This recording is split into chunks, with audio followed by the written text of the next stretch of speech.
मेरे प्यारे पवन जी, आज हम आपके लिए लाए हैं बहुत ही बेहतरीन लव शायरी। अगर शायरी की एक भी लाइन पसंद आएगी तो प्लीज़ इस वीडियो को लाइक शेयर जरूर कीजिएगा।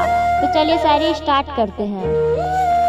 दिल के कोने से एक आवाज़ आती है कि दिल के कोने से एक आवाज़ आती है, हमें हर पल पवन जी आपकी याद आती है। दिल पूछता है बार बार हमसे कि दिल पूछता है बार बार हमसे कि जितना हम याद करते हैं आपको, क्या आपको भी हमारी याद आती है?